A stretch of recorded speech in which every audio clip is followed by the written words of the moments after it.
Yesterday I binged. It was hard, it was a rough day. You can actually watch my experience here. Trigger warning, it is a tough watch, but it is honest and it's authentic. Same with this video, we're gonna be talking about binge eating and how I recover after a day of binging. So if that triggers you, don't watch this video. As a side note, it looks like over 80% of you guys watching this video aren't subscribed. If you do like this video, please consider subscribing. It's free and you can always change your mind later. It's the next day today. So I binged yesterday and I'm really working to recover from that binge, both emotionally, mentally, and physically, get back into my routine and get back on track in my recovery journey. The recovery process for me actually started last night. So I ended up binging from around noon to 7 p.m. As you could imagine, I was not feeling great. I was feeling really discouraged as well as just physically uncomfortable. And I knew that I wanted today to be better and different. I wanted to get back into my routine. So last night I made sure that I didn't neglect my nighttime routine. I washed my face. I even put on a mask, a face mask for a few minutes. I brushed my teeth, I flossed, and even though these seem like small things, they really did a lot for me to get back into my routine, and they just kind of made me feel like a person again.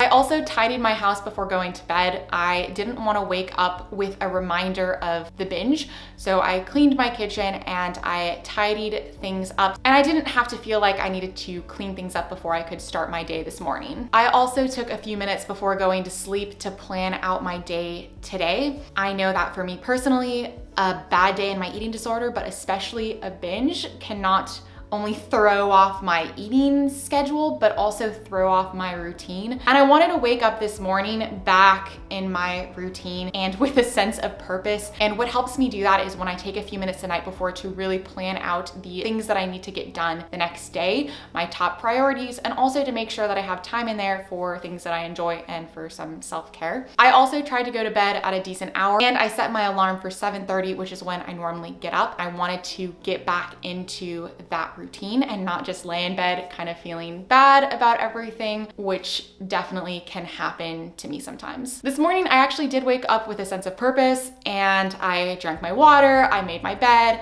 I got back into that routine, I took a shower, and the most important thing that I did today, I ate breakfast. Guys, do not skip meals after a binge. Well, don't skip meals in general, but especially after a binge. The quickest way to trigger another binge is to restrict your food intake after a binge, because you're telling your brain that there's scarcity, you're making yourself hungrier than you normally would be, and that's going to trigger a binge. So don't skip meals. I cannot stress this enough. I ate breakfast and then I ended up getting into my day of work. I don't spend a lot of time ruminating over the binge. I just try to move on and get back into my routine. I know that I'm stressing this, getting back into your routine, but I can get really worked up about things that have happened and bad decisions that I've made and binges, whatever it is, and that's not really gonna help me. I do spend some time thinking about what could have caused the binge and how I can avoid that in the future, but I really do just try to move on and look at each new day as a fresh start. Those are some things that I do to get back on track in recovery, but here are some things that you definitely should not do after a binge. You should not weigh yourself. Just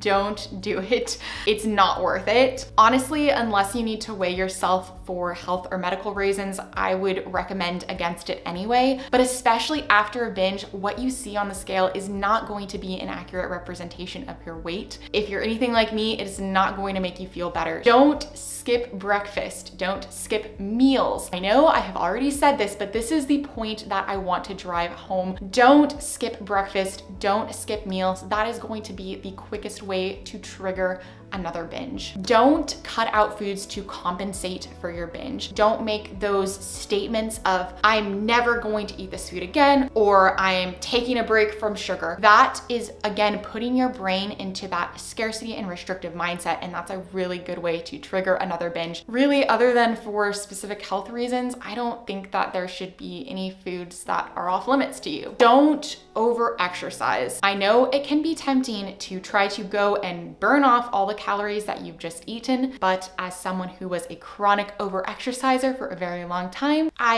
am telling you that is not the answer. It can be very dangerous, let alone a very just unhealthy mindset, to feel like you have to go and burn off the calories you've consumed. My knees and feet will probably never be the same again because of the abuse that I put them through from over-exercising. If you're feeling like moving your body, maybe go for a walk, stretch, do something that makes you feel good, but don't go and force yourself to have a hard workout to punish yourself or to compensate for the food that you've eaten. Don't punish yourself for lying around. I know that a binge is a terrible experience. It's stressful, it's traumatic, and I often end up just lying on the couch, overwhelmed by a lot of emotions. I'm depressed, angry, frustrated, not even to mention in a lot of physical discomfort from all the food that I've eaten. And I know that for me, I need to take that time to just process those emotions. So I really try to give myself grace. I don't get upset at myself for just lying around for as much time as it takes, even though I would normally get really upset at myself for doing that. I try not to force myself